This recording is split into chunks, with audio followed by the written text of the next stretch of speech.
In Antwerp, a city with more than 1,000 student entrepreneurs, some of the world's largest innovative companies such as Umicore and BASF, and many events organized for and by students about, for example, the innovation process, starting your own business, how to find support for your business, we offer this major.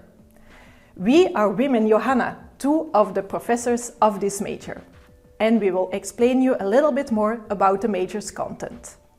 Let us first start with explaining you how the major is organized. We offer you two pillars, an innovation management pillar, where you will see Wim, and an entrepreneurship pillar, where you will see me.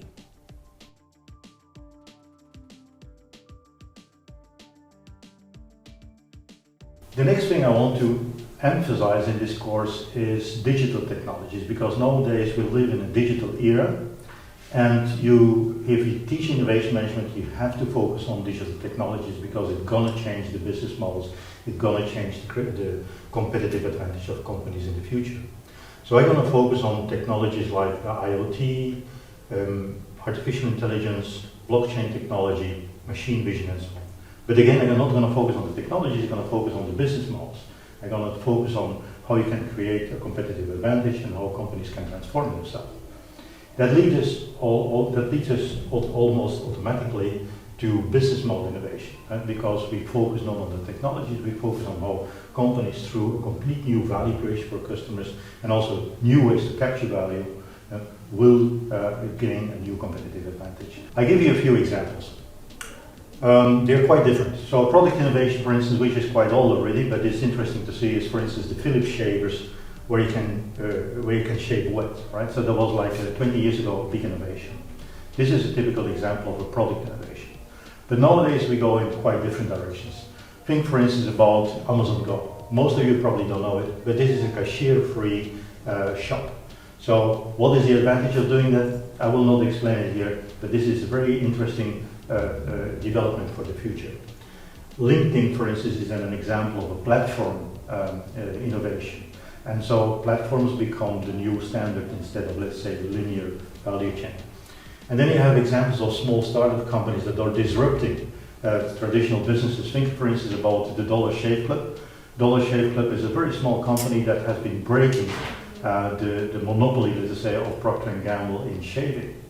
And then finally we have a company like Bex 360, again a small startup company that with artificial intelligence and blockchain technology is disrupting the fair trade in coffee, in cacao and so on. In the entrepreneurship pillar, we will focus on the underlying principles of how to start a business. For that we will follow the entrepreneur's path. We will start with the ideation phase, opportunity recognition, and we will go along to market research, entrepreneurial finance, business modeling. We will pay specific attention to the entrepreneur as a person, you, and the environment in which the entrepreneur operates, and how you, as an entrepreneur, can make changes within this environment, as an institutional entrepreneur. This will help you to boost your entrepreneurial spirit, and who knows, to start your own business someday. Thus, regarding teaching methods, we will offer you many different methods. We will, for example, work with real-life cases. We will also organize many group works with international students. And in the entrepreneurship pillar, you will have the possibility to follow a summer school, which is organized as a bootcamp. And we have also in-depth case studies. We're going to have a negotiation game in the innovation pillar. And of course, we're going to invite practitioners for guest lectures. If you follow this major, you can actually start in any type of career, from consultancy to being part of a larger management team. In the entrepreneurship pillar, there we will of course try to focus on boosting your entrepreneurial spirit and you being part of an entrepreneurial team. And who knows, start your own business one day, now or in the future. And on top of that, you can combine, let's say, courses from the two pillars, so the entrepreneurial pillar and the innovation management pillar. So you can take courses from the two sides. And that means that you also can have like different opportunities in your career, right? So for instance, you can lead innovation teams if you're in a bigger company.